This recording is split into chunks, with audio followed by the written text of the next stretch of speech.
عندك البيدجي ديال 5000 درهم ولا 4500 درهم وبغيت تاخذ احسن تجربه لعب وحرت ما بين بي اس 5 وما بين بي سي جيمر، هذا الفيديو راه موجه لك وغادي نعطيك فيه الفرق والتجربه ديالي كامله معهم بجوج باش تختار انت الحاجه اللي تناسبك. خليكم معايا حتى الاخر.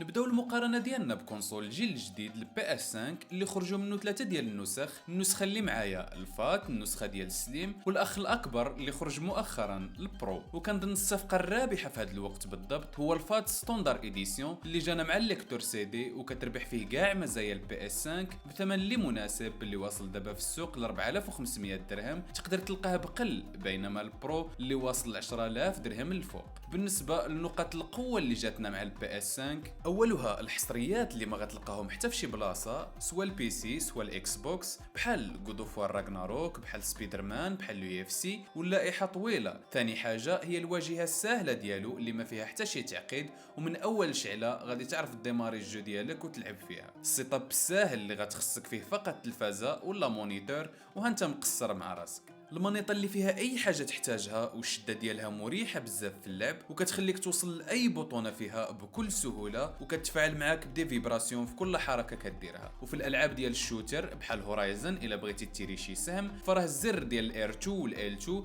فهما كيتزيروا ويقساحوا على حساب الضربه وعلى حساب السلاح اللي غتيري به. وخدامه كذلك في الالعاب ديال السباق بحال الفورمولا 1 في الاكسيليراسيون والفران. القدرة على تشغيل ألعاب بدقة ال 4K اللي كتوصل حتى ل 120 FPS. بالنسبة للنسخة اللي معايا ستوندار إديسيون كتخدم فيها لي سي دي ديالك وتقدر تدخل فيها لي جو ديجيتال من ستور، وهاد الميزة ما كايناش في البرو اللي كتشري فيها الليكتور سي دي منفصل ب 700 درهم. القدرة على تشغيل ألعاب الجيل الجديد وحتى القديم فهو كيدعم الألعاب ديال بلاي 5 والألعاب حتى ديال بلاي 4. إلا كانوا عندك دي سي دي ديال بلاي 4 تقدر تخدمهم على البلاي 5 بجودة وخفة أكثر، والسبب راجع للديسك ديال الاس اس دي اللي جانا مع البلاي 5 اللي كيتعتبر سرع من الاتش دي دي اللي كاين في البلاي 4. وبلا ما ندويو على المعالج ولا رام فهما بكل تاكيد غادي يكونوا احسن من البلاي 4. كذلك كيدعم لنا العاب مجانيه بحال فورتنايت بحال روكيت ليج واللائحه طويله. بالنسبه للعيوب ديال البي اس 5 اولها الاحتكار بسبب قله المنافسه اللي كتخلي الالعاب ديما غاليين مقارنه بالبي سي وقليل فين كيكونوا شي تخفيضات. الاونلاين اللي خاصك تخلص كل شهر باش تقدر تلعب مع اصحابك وبثمن اللي غالي. المانيطه اللي في الساعه كتخسر وخاصك كل مره تشري وحده جديده اللي واصله دابا في السوق حتى ل 900 درهم. ال 120 اف بي اس اللي خاصك تلفازه كتدعم منفذ الاتش دي ام اي 2 اللي غتخدم ال 120 فقط على دقه ال 1080. مساحة التخزين المحدودة اللي كتخلي لك فقط 680 جيجا اللي صالحة تنزل فيها الألعاب ديالك، وبحجم الألعاب ديال البي اس 5 اللي كبير غيخليك تدخل فقط 4 ولا 5 ديال الألعاب ومن بعدها غادي يعمر البلاي ديالك، وكل لعبة غادي تبغي تدخلها غادي خاصك تمسح اللي قبلها. وكاين مجموعه من المشاكل اللي كتختلف من شخص لاخر وكتبان مع الوقت. الا كان شي واحد طرالو شي مشكل مع البي اس 5 يقولها لينا في لي كومونتير.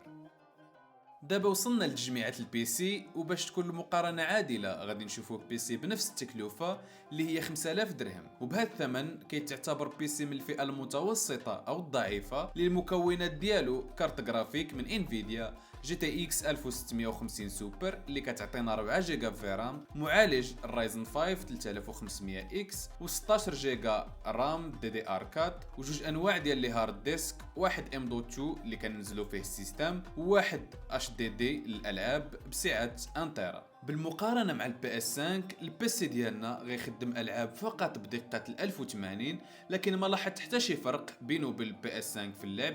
بالعكس عطاني سلاسه كبر في اف سي 24 وخدمت جي تي 5 على الهاي سيتينغ. اللي زوين في البي سي هو كيخلي لك القدره على التحكم في اعدادات اللعبه اللي غتخليك تقادها على الجهد ديال البي سي ديالك، اما ترفع السيتينغ ولا تنزلها، يعني اي لعبه راه غتقدر تخدمها على اللو ولا على الهاي ولا على الميديوم. المنافسه ديال منصات الالعاب بحال ستيم بحال ايبيك جيم بحال يوبي سوفت كتعطينا اثمنه مناسبه مقارنه بالبي اس 5، وكيكونوا التخفيضات طيله العام على مجموعه من الالعاب، يعني تاخذ اللعبه بثمن رخيص مقارنه بالبي اس 5. الاونلاين اللي كتلعبوا بدون قيود وبلا ما تخلص حتى شي درهم. بالنسبه للبيسي كتقدر تطور فيه اي حاجه بغيتها، فكيعطينا هاد القدره هادي. تقدر تبدل الكارت جرافيك ديالك، تبدل الستوكاج، تبدل لي رام، تبدل حتى المعالج، وهذا الشيء كيبدل لنا الاداء ديالو، فكل مره تقدر تزيد شي حاجه والاداء ديالو كيتطور مع السنين. اما بالنسبه للبلاي ستيشن 5 ما تقدر تبدل فيه حتى حاجه والاداء ديالو كيبقى نفسه. بالنسبه للطريقه اللي غتلعب بها على البي سي اللي هي كلافي وسوري، انا بالنسبه ليا ما كنعرفش نلعب الكلافي والسوري، فكاينه القدره ديال انك تقدر تخدم مانيطه ديال البلاي 5 ولا المانيطه ديال البلاي 4 على البي سي ديالك وتلعب بلا ما تقاد حتى شي حاجه، داكشي كله كيكون مقاد. وهذا الشيء كامل اللي ذكرناه بالنسبه للالعاب فراه كتقدر تخدم عليه الخدمه ديالك بحال الوورد بحال الاكسل، في المونتاج في الفوتوشوب، اي حاجه راه ما غيحشمكش فيها. وفي الراي ديالي البي سي كيقدم تجربه متكامله بين اللعب وبين الخدمه، وكيتعتبر استثمار اللي زوين والناس اللي باغيه تخدم به وفي نفس الوقت تلعب فراه ما غاديش يحشمك.